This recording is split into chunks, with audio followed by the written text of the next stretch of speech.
কেন তাহলে আপনার এই ঐক্যমত্য কমিশন কি এটা ছোট জগন্নাথ? এখানে সমস্ত রাজনৈতিক দল বসছে না? আপনি তো জয়েন্ট স্টেটমেন্ট দিলে এখান থেকে দিতে হবে যেখানে সমস্ত রাজনৈতিক দল আছে, মানে যেটাকে বলে যৌথ স্টেটমেন্ট সমস্ত স্টেক হোল্ডারদেরকে নিয়ে দেওয়া হয়। কিন্তু আমি বলছি যে এখন যে আন্দোলনকে দেশবিরোধী, কুচক্রী মহল, ষড়যন্ত্র এই সমস্ত ভাষায় বলা হচ্ছে, তো কয়েকদিন আগে যখন যমুনা আমরা কিন্তু যমুনা বলে আপনি আন্দোলনে নামলেন এবং doctor Mohammad Yunus fed up হয়ে বললেন যে আমি দায়িত্ব ছেড়ে দেবো, সেটার বেলায় কি? এটা তো কিছুদিন আগের ঘটনা, এত তাড়াতাড়ি ভুলে গেল তো হবে না। ফলে এই দ্বিচারিতাগুলো করার কোনো দরকার নাই। প্রত্যেকটা রাজনৈতিক দলের স্বতন্ত্র অবস্থান থাকবে। যেমন আমি এক সেকেন্ড যেমন ওনাদের এই পিআর এর দাবি আমি মনে করি যে এটা আমরা এই মুহূর্তে আমাদের দলের অবস্থান না, কিন্তু আমরা কিন্তু এটা বলছি না যে আন্দোলন মানে কুচক্রী মহল, স্বাধীনতা বিরোধী শক্তি, এই ল্যাঙ্গুয়েজগুলো থেকে এখন আমাদেরকে বের হতে হবে। পারভেজ মল্লিক, আমি একটু আরেকবার আপনার কাছে আসবো। আসলেই কি বিএনপি ট্যাগিং এর রাজনীতি করছে? বিএনপি কখনোই ট্যাগিং এর রাজনীতি বিশ্বাস করে না, করছেও না। আমি একটা কথা বলি যে এনসিপির আমাদের যে ভাই যেটা মনে করেন বললেন যে এনসিপি তো হাফ গভর্নমেন্ট হাফ বিরোধী দল, মনে করেন হাফ রাজনৈতিক দল। আপনার মাহফুজ এবং আসিফ এরা কোন জায়গার সৃষ্টি? এটা তো সবাই জানে নাহিদ কোন জায়গার থেকে আসছে, তাই না? তো আপনার ধরেন এরা যদি বিরোধী মতেরও যদি যেতে চায়, তার মানে হচ্ছে যে কি, যে আপনি যদি এখন এই লন্ডনের বৈঠককে যদি আপনি যদি এনসিপিও যদি বিরোধিতা যদি করতে যদি চায়, তো এনসিপি তো সরকারেরও পার্ট, তাহলে তো ডক্টর মোহাম্মদ ইউনূস তো একাই সরকার না, তাই না? তো এই সরকারের সাথে ওনার সাথে যারা আছে স্টেক হোল্ডার যারা আছে তারাও তো সরকারের পার্ট।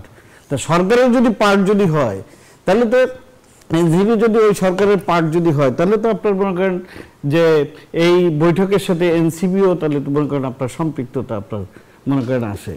আর একটা জিনিস হচ্ছে যে কি, যে রাজনীতির ক্ষেত্রে যখন যেটা আপনার প্রয়োজন, তাই না, তখন আপনি মনে করেন সেইটাই মনে করেন আপনার করা উচিত বা করা হয়েছে। এখন এই বিষয়টা বৈঠকের বিষয়টা নিয়ে যদি জবাবদিহির যদি বিষয়টা যদি হয়, তো সব থেকে ভালো হচ্ছে যে আপনার সরকার প্রধান যিনি আছে তার কাছে যদি জবাবদিহিতার বিষয়টা যদি মনে করেন বিভিন্ন রাজনৈতিক দল যদি করতো তাহলে একটা বিষয় ছিল। আর আপনি যে সনদের যে কথাটা যেটা মনে করেন আপনার যেটা বলা হচ্ছে, আমরা তো এই যে আমরা এই সনদ দিয়ে আপনার সঙ্গে আবারও আলোচনায় আসবো, কিন্তু তার আগে একটু মোহাম্মদ ইয়াসিন আরাফাত আপনার কাছে আসবো। জামাত ইসলামী কেন মনে করেন নির্বাচনী লেভেল প্লেইং ফিল্ড নেই? রাজনৈতিক কর্মকাণ্ড তো জামাত ইসলাম ঠিকঠাক মতো চালিয়ে যাচ্ছে। আমি আপনার কথার প্রসঙ্গ একটু বলবো, তার আগে আমি শেষের দিকে 30 সেকেন্ড চাইছিলাম, সময়টা দেন না আপনি। আমি বলছি আজকে আপনাদের শিরোনামটা ঠিক করলেন, এই শিরোনামটা তো আপত্তিকর শিরোনাম। আন্দোলন কর্মসূচির সাথে আপনারা চিহ্ন আছে না, প্রশ্নবোধক চিহ্ন দিলেন, কিন্তু আপনি প্রশ্নবোধক চিহ্ন আলোকিত উচ্চারণ করেননি। দেখেন আজকে বিভিন্নভাবে যখন জনগণের দাবির পক্ষে কোনো কথা আসে, এক শ্রেণীর মানুষ, এক শ্রেণীর মিডিয়া এটাকে এক এক ধরনের ফ্লেমিং করার চেষ্টা করে, ট্যাগ দেওয়ার চেষ্টা করে। আমার ভাই যে কথা বললেন, দেখেন আপনি উপরের দিকে থুতু মেললে এটা নিজের দিকে আসে, থুতু যদি আপনি মারেন। উনি বলছেন জামাত ইসলামী হচ্ছে পরগাছা দল। বিএনপি আজকে পর্যন্ত জামাতের সহযোগিতা ছাড়া কখনো ক্ষমতা আসতে পেরেছে? 1991 সালে জামাত ইসলামী 18টি আসনে নির্বাচিত হয়। জামাত নিঃস্বার্থভাবে কোনো শর্ত ছাড়াই, কোনো এমপি নেওয়া ছাড়াই আমরা বিএনপিকে সমর্থন দিয়েছি। ওই সময়ের বিএনপিকে সমর্থন না দিলে একটা সুন্দর সরকার গঠন হবে না, রাষ্ট্রের যে স্টেবিলিটি সেটা নিশ্চিত হবে না। 2001 সালে আপনি ক্ষমতায় গিয়েছেন, তাও কিন্তু জামাতের সাথে জোট করে। আবার জামাত ছাড়া ব্যতীত আপনি 96 সালে ক্ষমতায় গেছেন, 15 দিনের বেশি ক্ষমতা থাকতে পারেন নাই। তো আপনি সেই দল জামাতকে পরগাছা বলছেন, বিএনপি কোন গাছা আমি সেটা বলতে চাই না, জনগণ সেটা মূল্যায়ন করবে। আমি ওনার কথা প্রসঙ্গে বলছি, উনি ওনাকে ইহুদির চরিত্রের সাথে মিলালেন।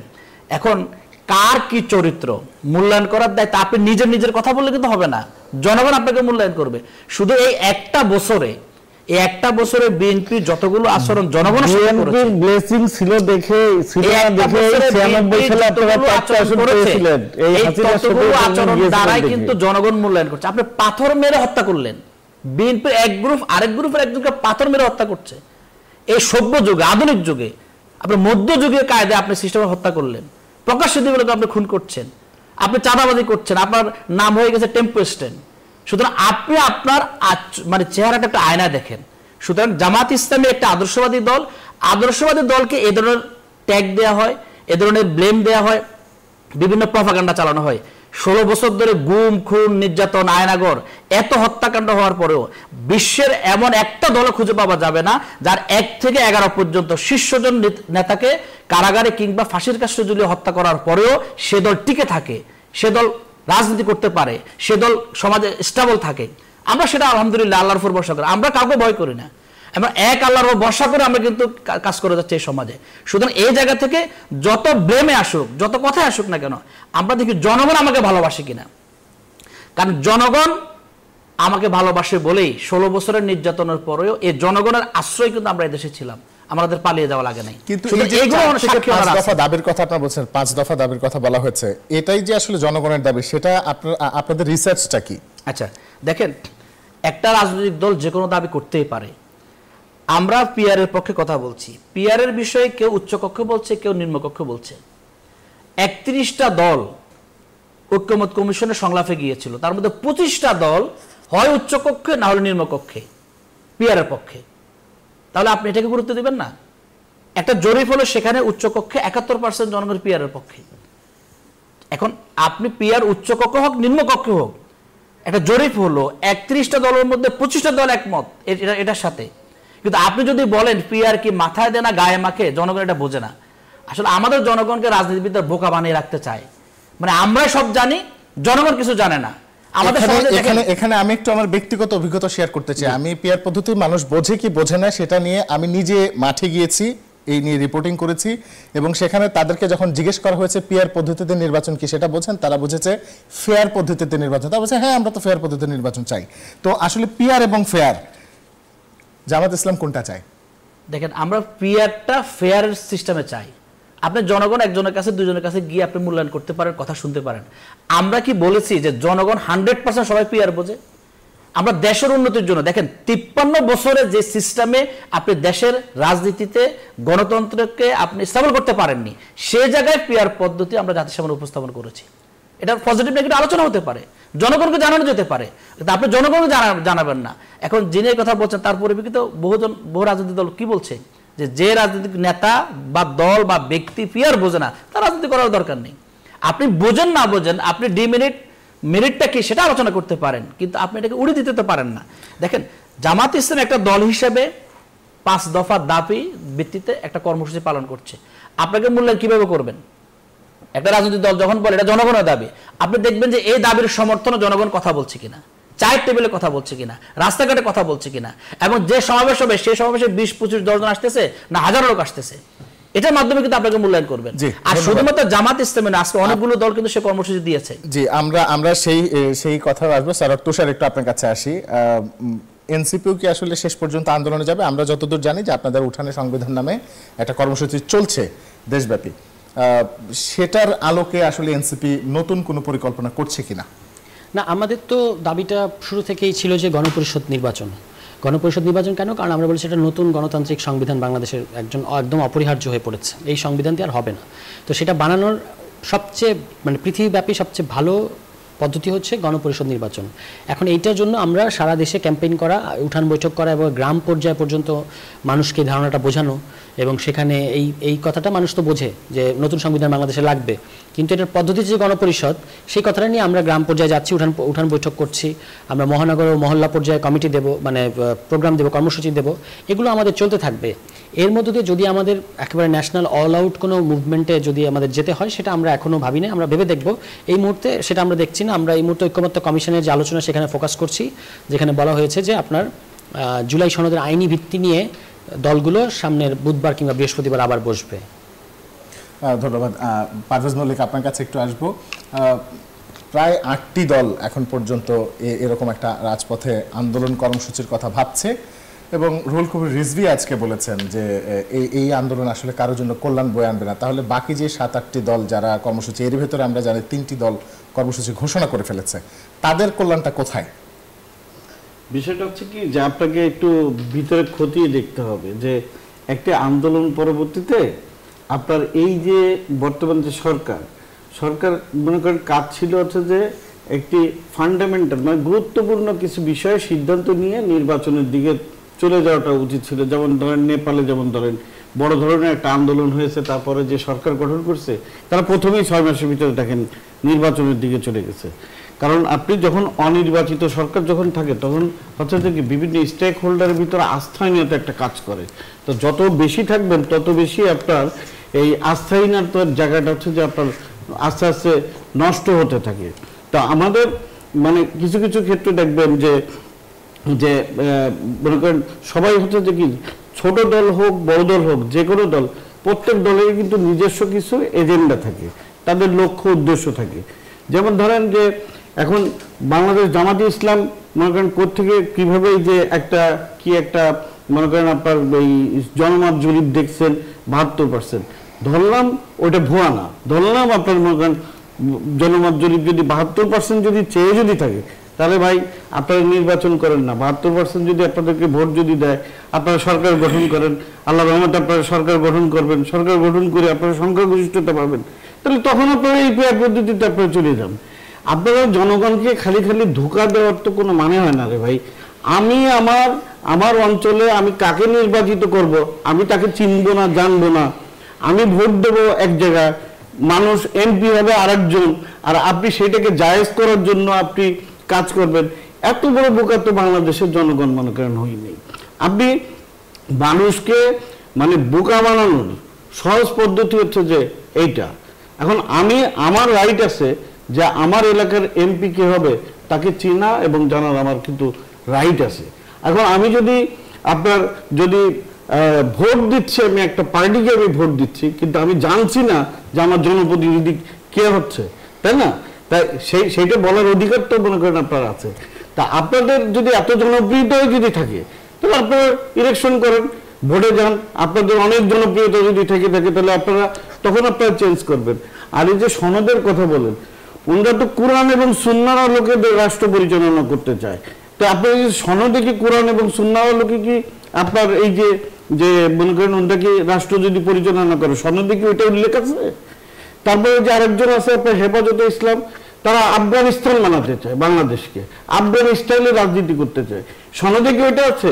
তার মানে হচ্ছে যে কি এরা জানে না, ওরা জানে যে জনগণের কাছে গেলে চূড়ান্তভাবে তারা আসলে ক্ষমতায় যাবে না। এই কারণে আপনার ক্ষমতায় যাবে না, যেহেতু এমন কিছু কাজ করছে, এমন কিছু কথা বলছে যেগুলো আগামী দিনের রাষ্ট্র পরিচালনা বা আগামী দিনের যে ভোট সুষ্ঠুভাবে গণতন্ত্র যাওয়ার পথে বাধাগ্রস্ত করার এটা পন্থা ছাড়া আমার কাছে আর কিছু মনে হচ্ছে না। ধন্যবাদ। আপনি আমাকে প্রশ্ন করেছিলেন যে জামাত ইসলামী কেন মনে করছে লেভেল প্লেইং ফিল্ড নিশ্চিত হয়নি। আমরা বহু আগে থেকে বলছি যে জুলাই সনদের ভিত্তিতে আইন প্রণয়ন থেকে শুরু করে সামগ্রিক রিফর্মটা করা প্রয়োজন। যে পুলিশ যে র্যাব দিয়ে ইতিমধ্যে শেখ হাসিনা সরকার ফেসিবাদী সরকার কায়েম করেছিল, আজকে পর্যন্ত তাদের রিফর্ম হয়নি। দেখেন বিএনপির সন্ত্রাসীরা চাঁদাবাজি করার কারণে তাদেরকে থানায় ধরে নিয়ে আসে, সেখান থেকে তাকে ছাড়িয়ে নিয়ে যায়, পুলিশ কোনো ব্যবস্থা নিতে পারে না। তো এখন যদি শুধু চাঁদাবাজি ইস্যুতে একজন সন্ত্রাসীকে গ্রেপ্তার করার পরে পুলিশ তাকে আটকে রাখতে পারে না, তার নিরাপত্তা নিশ্চিত করতে পারে না, তাহলে ক্ষমতার ইস্যুতে ব্যালট বাক্সের নিশ্চয়তা কীভাবে এই পুলিশ বাহিনী দিয়ে হবে? যেটা সামগ্রিক রিফর্মটা করা প্রয়োজন। আমরা লেভেল প্লেইং ফিল্ডে এই জায়গায় বলছি, যারা চিহ্নিত সন্ত্রাসী 5 আগস্টের আগে যারা প্রকাশ্য দিবালোকে অস্ত্র নিয়ে হামলা করেছিল তাদেরও গ্রেপ্তার দৃশ্যমান নাই। এর বাইরে অন্য দল যারা বা যাদের মাঝে এ ধরনের সন্ত্রাসী কার্যক্রমের প্রবণতা আছে তাদের গ্রেপ্তারের দৃশ্যমান নিউজকে আমরা দেখতে পাচ্ছি।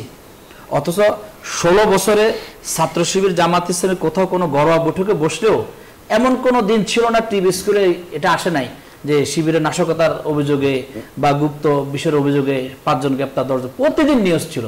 কিন্তু যারা চিহ্নিত তারা অনেক জায়গায় বুক ফুলিয়ে তারা ঘুরছে, তাদের গ্রেপ্তারের কোনো খবর নেই। এই জন্য এই জায়গাগুলো শক্তিশালী না করে আপনি নির্বাচনে কিভাবে যাবেন? আপনি এমন একটা পরিবেশ তৈরি করতে হবে যে পরিবেশ তৈরি করলে বিগত 16 বছরের জনগণের মধ্যে যে ভীতিটা ছিল, কেন্দ্রে এসে যেতে পারবে কিনা, নিজের ভোটটা নিজে দিতে পারবে কিনা, অথবা আমি ভোট দেওয়ার পরে আমার ভোটের নিশ্চয়তা পাওয়া যাবে কিনা। এই জন্য জামাত ইসলামের লেভেল ফিল্ডের কথা বলছে। আমার ভাই যে কথা বলছেন যে এই আন্দোলনের মাধ্যমে জামাত ইসলাম বোকা বানাতে চায়, বোকা তো তারা বানাতে চায় যারা বলে যে পিয়ার জনগণ কেউ কিছু বোঝে না। বোকা তো তারা বানাতে চায় যারা নিজেরা সংঘর্ষে নিহত হওয়ার পরে যখন বিভিন্ন রাজনৈতিক দল কর্মসূচি পালন করে তারা বলে যে আমাদের আভ্যন্তরীণ গ্রুপ সংঘর্ষে মারা গেল, আপনারা বিক্ষোভ করেন কেন? এটা ন্যাক্কারজনক ঘটনা ঘটে গেল, যেটা সামাজিকভাবে সম্পূর্ণ মানে এক ধরনের নির্মম হত্যাকাণ্ড, সেখানে একটা আদর্শবাদী রাজনৈতিক দল বা জনগণকে নিয়ে রাজনীতি করে, তারা কি বসে থাকতে পারে? পিয়ার পদ্ধতিতে নির্বাচনের বিষয়টি কিন্তু একেবারে পার্শ্ববর্তী দেশ নেপালে একটা জ্বলজ্জন্ত উদাহরণ আছে। কয়েক দফায় তাদের কথায় কথায় নেপালের উদাহরণ আসে, কিন্তু কথায় কথায় জার্মানির উদাহরণ আসে না, কথায় কথায় উন্নত বিশ্বের উদাহরণ আসে না। কিন্তু তাদের কিন্তু নানা ধরনের পদ্ধতি 91টা রাষ্ট্রে পিয়ার পদ্ধতির প্রচলন আছে। আজকে দেখেন জনগণকে একটা বোকা বানানোর কথা, যেটা যে ভোট দিব 14 গ্রামে আর এমপি হবে 20 গ্রামে, এই কথাটা বলে একটা ধোঁকা দিতে চায়। পিয়ার পদ্ধতির 6 থেকে 8টা সিস্টেম আছে, যে সিস্টেমগুলোর মাধ্যমে, যে পদ্ধতির মাধ্যমে জনগণ তার প্রতিনিধিও পাবে, তার পাশাপাশি প্রত্যেকটা জনগণ তার ভোটের মর্যাদা পাবে। আর আমাদের সমাজে কি হয়, আমার ভোট আমি দেবো, যাকে খুশি তাকে দেবো। এটা করতে গিয়ে যখন দেখা যায় যে না, আমার ভোট তো পৌঁছে যাবে, তো তার ইচ্ছার বিরুদ্ধে সে ভোট দেয়, যোগ্য দক্ষ ব্যক্তিকে দেখে ভোট দেয় না। কিন্তু এই পিয়ার পদ্ধতির মাধ্যমে একদম একটা ভোটেরও মূল্যায়ন শেখানো হবে, আমরা সেই কথাটি বলছি। আর এই ভোটের মাধ্যমে ফেসিবাদ তন্ত্র, তারপরে নমিনেশন বাণিজ্য সবকিছু বন্ধ হয়ে যাবে। এই নমিনেশন বাণিজ্যের কথা আসলে তারা বলে যে এখানে তো নমিনেশন বাণিজ্য আরো বেশি হবে। আপনি পিয়ার পদ্ধতিতে 300 জনের তালিকা গোটা জাতির সামনে দেখাতে হবে। আপনি 300 জন কিভাবে আনবেন? আপনাকে সিন্ডিকেট করে দিবেন, ওই যে মমতাজের মতো বা যারা সংসদে কথা বলতে পারে তার মতো করে দিবেন? আপনি তো আপনার দলের ভিতরে গণতন্ত্র চর্চা করবেন। আমার কাছে কি মনে হয় জানেন, বিএনপি পিয়ার পদ্ধতি একদম নাকশ কেন? কারণ তাকে গণতান্ত্রিক সিস্টেমে, গণতান্ত্রিক প্রক্রিয়া, তার রুট লেভেল থেকে প্রার্থী বাছাই করে ওই প্রার্থীকে সিলেক্ট করে জাতির সামনে তালিকা পেশ করতে হবে। এই গণতান্ত্রিক প্রক্রিয়া করার মতো সক্ষমতা বিএনপির মধ্যে নাই, এজন্য তারা উল্টো কার্যক্রম নিষিদ্ধ সম্পর্কে জানতে চাইছেন। হ্যাঁ, 14 জনের তালিকা নিষিদ্ধের কথা বলি। দেখেন, ফেসিবাদ এবং ফেসিবাদের দোসর যারা ফেসিবাদ তন্ত্র কায়েম করেছিল 2014 সালের নির্বাচনে, আপনারা দেখেন যখন কোনো দল নির্বাচনে যাচ্ছিল না, শুধুমাত্র এরশাদ, তার সাথে ভারতের যিনি পররাষ্ট্র সচিব, তিনি এসে দেখা করলেন। দেখা করার পর তিনি জাতির সামনে এসে বক্তব্য দিলেন। কি বক্তব্য দিলেন? যে আমরা যদি নির্বাচনে না যাই তাহলে এখানে মৌলবাদী বিএনপি সহ তারা ক্ষমতা চলে আসবে। ওই সময় যদি জাতীয় পার্টি নির্বাচনে না যেত তাহলে এই পর্যন্ত আরো 8-10 বছর জনগণকে ফেসিবাদ তন্ত্রের মধ্যে থাকতে হতো না। বাংলাদেশে যখনও ফেসিবাদ তন্ত্র কায়েম হয়েছে, তার জন্য গৃহপালিত বিরোধী দল হিসেবে জাতীয় পার্টি ভূমিকা পালন করেছে। ইউনু দেখেন, মেনন দেখেন, এই যে 14 দল 5 আগস্টের আগে জামাত ইসলামী নিষিদ্ধ করার ব্যাপারে যে বক্তব্য দিয়েছিল, জামাত ইসলামী নির্বাচনে গিয়েছে জাতীয় পার্টির সঙ্গে। দেখেন, জামাত ইসলামী এদেশের ক্রান্তির লগ্নে সবসময় সঠিক ভূমিকা পালন করেছে। সিএসএ জামাত ইসলামী নির্বাচনে গিয়েছে, আবার জামাত ইসলামের 10 জন সংসদ সদস্য পদত্যাগ করার সূত্র ধরে এরশাদের পতন হয়েছিল, সংসদ অকার্যকর হয়েছিল। শুধু জামাত ইসলামী দেশের 71 সঠিক সিদ্ধান্ত নিয়েছিল ভাই, 71 সঠিক সিদ্ধান্ত নিয়েছিল। 71 বিষয়ে আমরা কথা বলেছি, আমাদের সেখানে আমরা বলছি যে আমাদেরকে স্বাধীনতার বিরোধী বলো, আমরা বলছি আমরা স্বাধীনতার বিরোধী না, আমরা অধীনতার বিরোধী। ভারতের অধীনতার বিরুদ্ধে কথা বলেছি আমরা। ঠিক আছে, আমরা এই বিষয়ে আসবো। স্যার তুষার, একটু আপনার কাছে আসি। জাতীয় পার্টি নিষিদ্ধের ইস্যুতে এনসিপির বর্তমান অবস্থান কি এখনো অনড় আছে কিনা? জি, এটার ব্যাপারে বলছি। তার আগে একটা জিনিস বলি, যে নেপালের উদাহরণটা উনি তো বললেন, এছাড়াও বেশ কিছু আলোচনা শুনলাম যে নেপালের প্রসঙ্গ, নেপালি ইলেকশনের ডেট হয়ে গেছে, নেপালে তো আন্দোলনকারীরা ঘরে ফিরে গেছে, এই কথাগুলো বারবার আনা হচ্ছে। এবং এটা প্রথমত তথ্যের বিভ্রান্তি আছে, এবং দ্বিতীয়ত মিসপ্লেসড এই তর্কটা। কেন? কারণ হচ্ছে যে নেপাল ইলেকশনের ডেট দিয়ে দিয়েছে জানেন? কারণ নেপালে কোনো সাংবিধানিক ক্রাইসিস নাই।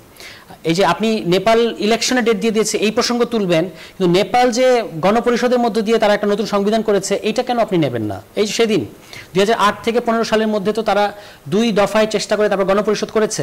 তো সেটা করেছে বলেই তো তাদের আজকে সাংবিধানিক ইস্যু নাই এবং সংস্কারের ইস্যু নাই। তারা শুধুমাত্র এই সরকারের দুর্নীতি এবং স্বজনপ্রীতির বিরুদ্ধে ছিল এই আন্দোলন।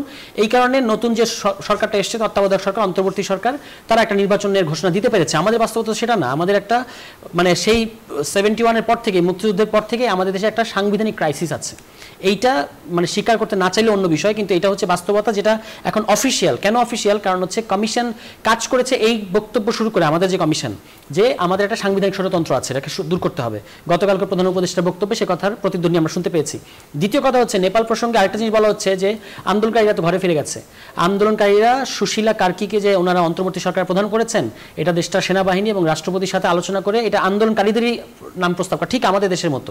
আন্দোলনকারীরা যেভাবে ডক্টর মোহাম্মদ ইউনূসের নাম বলেছেন, এবং আন্দোলনকারীরা ইয়েতেও আসছেন, মন্ত্রিপরিষদ এখনও তাদের গঠিত হয়নি, সেই মন্ত্রিপরিষদে তারা বলেছেন যে দক্ষ এবং যারা কম্পোজড ইয়াং তাদেরকে তারা মন্ত্রিপরিষদে নিয়ে আসবে। ফলে এই উদাহরণগুলো যারা দিচ্ছেন তারা আসলে তো ঠিক ইনফরমেশনগুলো আমাদেরকে দিচ্ছেন না।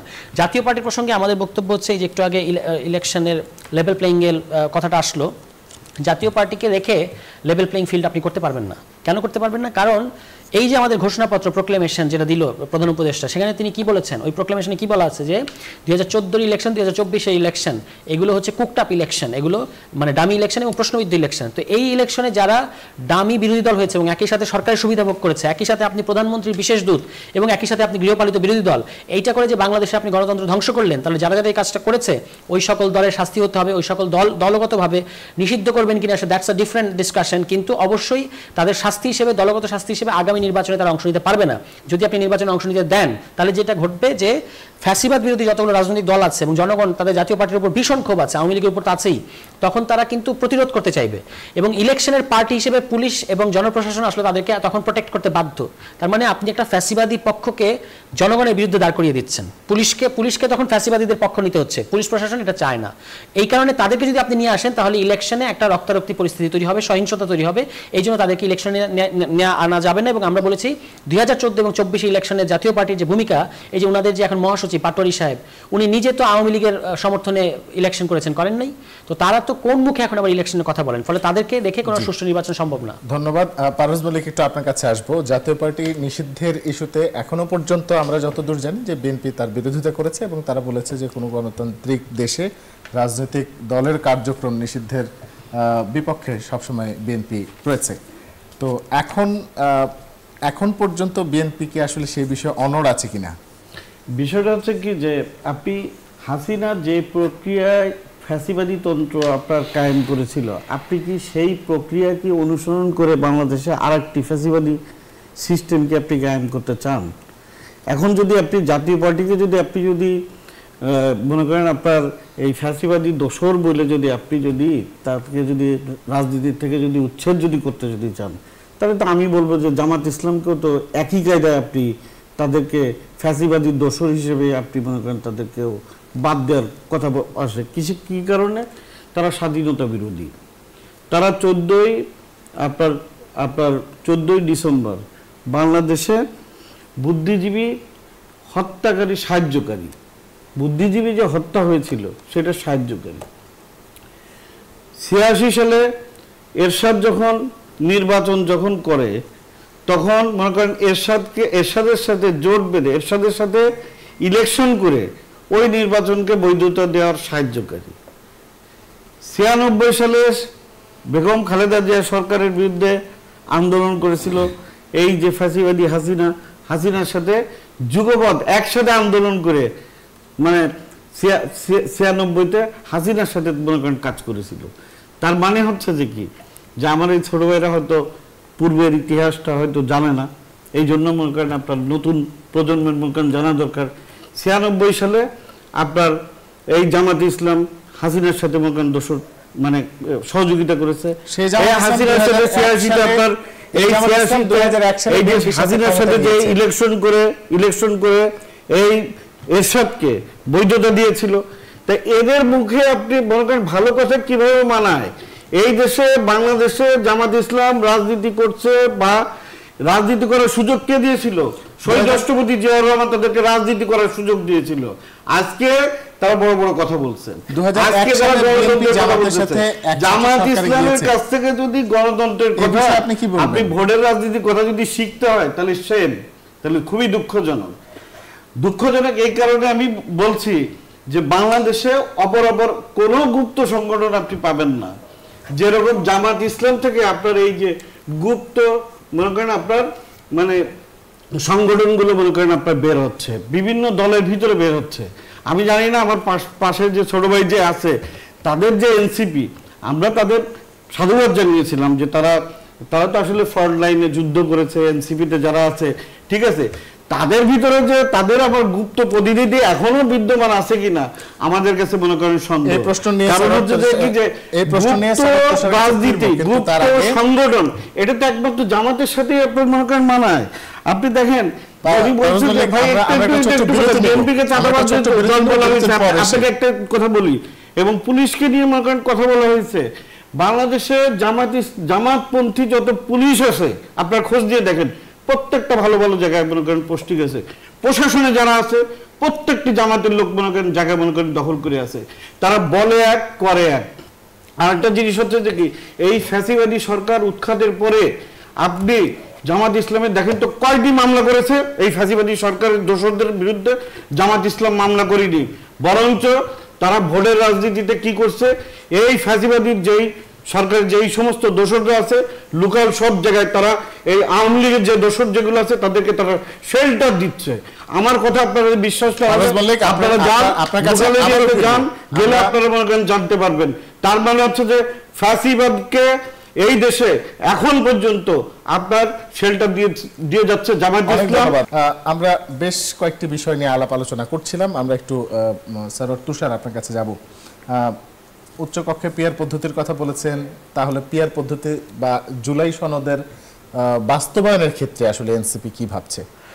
জুলাই সনদের বাস্তবায়ন পদ্ধতির ক্ষেত্রে আমরা বলেছি যে একমাত্র সারা পৃথিবীব্যাপী ধ্রুপদী পদ হচ্ছে যে আপনি যেহেতু এই ইতিমধ্যে যে সকল প্রস্তাব সুপারিশ কমিশন থেকে এসছে যে এগুলো আমাকে সংস্কার করতে হবে, এগুলো কিন্তু বিদ্যমান সংবিধানের বেসিক স্ট্রাকচারকে চেঞ্জ করে ফেলে। যেমন ধরেন আপার হাউস কি আপনার সংবিধানে আছে? নাই, আপনি এটা ইন্ট্রোডিউস করছেন। আপনি হাইকোর্টে বিকেন্দ্রীকরণ আনছেন, আপনি নারীদের প্রতিনিধিত্বের কথা বলছেন, এইগুলো তো এই সংবিধানে নাই। তাহলে এই যে বেসিক স্ট্রাকচার চেঞ্জ করে এমন জিনিসপত্র তো আপনি এই সংবিধানের অধীনে গঠিত পার্লামেন্টে করতে পারবেন না, ফলে আপনাকে গণপরিষদ গঠন করতে হবে। আমরা বলেছি একটা নির্বাচনের মধ্যে দিয়ে এটা করা সম্ভব, যে যারা বিজয়ী হবে তারা প্রথমে যারা সংসদে আসন পেয়েছে তাদের সবাইকে নিয়ে গণপরিষদ গঠন করবে এবং প্যারালালি সরকার পরিচালিত হবে, মানে দুই ট্র্যাকে সমান তালে চলতে থাকবে। গণপরিষদে আপনি একটা টাইম দিয়ে দেবেন, 120 দিনের মধ্যে তাদেরকে সংবিধান দিতে হবে। তারা ওই 120 দিনের মধ্যে সংবিধান সংস্কার করবে জুলাই সনদের ভিত্তিতে, এরপর গণপরিষদ মানে অটোমেটিক্যালি বিলুপ্ত হয়ে যাবে এবং সরকার কিন্তু থাকবে। ওই নির্বাচনের মধ্যে দিয়ে যারা বিজয়ী হয়েছিল তারাই কিন্তু সরকারে থাকবে। এই যে ফর্মুলা, এটা ছাড়া অন্যান্য যে সকল পদ্ধতি প্রস্তাবিত হয়েছে তার সমস্তগুলোতে কিন্তু কিছু কিছু ভুল আছে, মানে কিছু কিছু আপনার মানে আপনাকে স্থায়ী সমাধান দেবে না। এটা হচ্ছে এক। আর 2 নম্বর হলো, এটা বলে আমি সারি যে জামায়াত ইসলামের প্রসঙ্গে যেটা বলেছেন, মানে এটা আমি ইতিহাসের স্বার্থে বলতেছি যে জামায়াত ইসলামের সমালোচনা অবশ্যই করা যাবে এবং তারাও তাদের সমালোচনার উত্তর তারা দেবে, কিন্তু বিএনপির কাছ থেকে উনি বলেছেন না জামায়াত ইসলামের কাছ থেকে গণতন্ত্র শিখতে চাই না, তো বিএনপির কাছ থেকে আমরা জামায়াত সমালোচনা শুনতে চাই না। কেন জানেন? আপনি 17টা বছর তাদেরকে নিয়ে থাকলেন, ক্যাবিনেট দিলেন তাদেরকে, দেওয়ার পরে এই 26শে জুলাই মানে গত বছর 26শে জুলাই তখন আপনি বললেন যে জামায়াত একদম উল্লেখ করে মির্জা ফখরুল ইসলাম আলমগীরের নামে এই আপনি বিবৃতি দিলেন জামায়াত ইসলামী সহ আমরা আন্দোলন করব। যখনই 5 আগস্ট ঘটে গেছে সুবিধাজনক সময় আপনি ত্যাগ করছেন, তো এখন ত্যাগ করছেন কেন? আগে করলেন না কেন? অনেক ধন্যবাদ মোহাম্মদ ইয়াসির আরাফাত। 71-এর ঘটনা জানা সত্ত্বেও কেন তরুণ প্রজন্ম জামাত ইসলামকে ভোট দেবে? খুব সংক্ষেপে, আমাদের সময় খুব কম। আমাদের ফারুজ মল্লিক ভাই আজকে মনে হয় জামাত নিয়ে কথা বলার জন্য এজেন্ডা সামনে আসছে। দেখেন 71 বলেন বা জামাত ত্যাগ বলেন, যে কথাবার্তা বলেন, বস্তা পচা যে ব্যাপারে অভিযোগগুলো যেগুলো জনগণ খায় না, জনগণ যদি গ্রহণ করতো জামাত আজকে এই অবস্থা থাকতো না, এই গ্রহণযোগ্যতা জায়গা যায়। উনি কি বললেন যে জামাত ইসলামী শহীদ রাষ্ট্রপতি জামাতকে সুযোগ করে দিলেন। আচ্ছা, উনি তো অন্তত শহীদ রাষ্ট্রপতি জিয়াউর রহমান, খালেদা জিয়া, তারেক রহমান সাথে বড় নেতা না। খালেদা জিয়া কি বললেন? যে যুদ্ধাপরাধের অভিযোগ, রাজাকারের অভিযোগ, তারেক রহমান কি বললেন? এগুলো সব ভুয়া কথা, এটা তো ওনাদের নেতারা বলছেন। মানে উনি কোন টাইপের নেতা উনি নিশ্চয় জানেন সেটা। ওনাদের নেতারা যেখানে সার্টিফাই করে গেছেন যে শুধু আন্দোলন দমানোর জন্য, জোটকে ক্ষতিগ্রস্ত করার জন্য, দেশকে পিছিয়ে দেওয়ার জন্য, এটা এক ধরনের ট্যাগ, এটা তারা এগুলোর সাথে কোনো জড়িত না, ওনাদের নেতারা বলে গেছেন। আর উনি এখন আজকে সেই কথাগুলো বলার চেষ্টা করছেন। আর জামাত তাকে একটা মামলা করে নাই।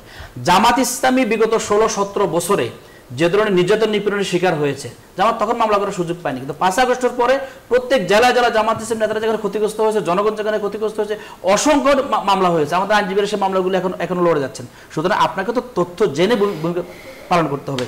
আপনি 17 বছর আপনার পক্ষে ছিল, আপনার সাথে ছিল, আপনি যার সহায়তা নিয়ে ক্ষমতায় গেলেন তখন কোনো কথা বললেন না, এজেন্ডা কিন্তু ছিল, ইস্যু ছিল। কিন্তু এখন যখন আপনার চাঁদাবাজির বিরুদ্ধে, টেন্ডারবাজির বিরুদ্ধে, পাথর মেরে খুন করার বিরুদ্ধে, প্রকাশ্যে যে কাজগুলো হচ্ছে, আমি তার বিরুদ্ধে কথা বলছি।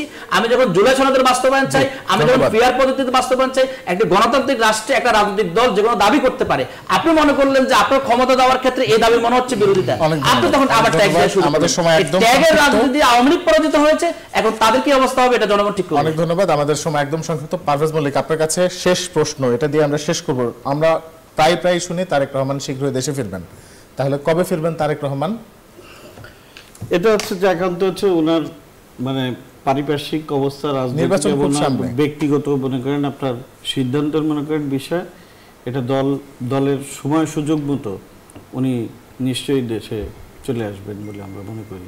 এবং আমার কাছে মনে হয় না যে খুব বেশি সময় আছে যে উনি মনে করেন, উনি তো দেশপ্রেমিক মানুষ, উনি দেশে আসতে চান, উনি দেশে আসবেন, দেশে রাজনীতি করবেন, উনি দেশে এসে নির্বাচন করবেন, নির্বাচন করে মানে জনগণের কাছে যাবেন এবং নির্বাচন করবেন। তো কিছুদিন অপেক্ষা করেন, কিছুদিন পরেই অতি শীঘ্রই ওনার দেশে ফেরার বিষয়ে আপনার ঘোষণা শুনতে পারবেন বলে আশা করছি। অনেক অনেক ধন্যবাদ আমাদের তিনজন অতিথিকেই, আপনারা আমাদের স্টুডিওতে এসে আমাদের সাথে মূল্যবান সময় দেওয়ার জন্য এবং আপনাদের মতামতের জন্য। আমরা শেষ করবার আগে বলতে চাই, সেটি হলো ক্ষমতার খেলা বা রাজনীতি যাই হোক না কেন, আন্দোলন সংগ্রাম রাজপথ সবসময় জনগণ ভালোর দিকেই আছে, সবসময় জনগণ শান্তির দিকেই আছে এবং সেই সঙ্গে সব কিছুর সমাধানের দিকেই আছে। সবাই খুব ভালো থাকুন, সুস্থ থাকুন, সুন্দর থাকুন। রবি থেকে বৃহস্পতি দেখুন মধুবতী ব্যাংক পিএলসির নতুন বাংলাদেশ। আজকের মতো এখানেই শেষ করছি। শুভরাত্রি।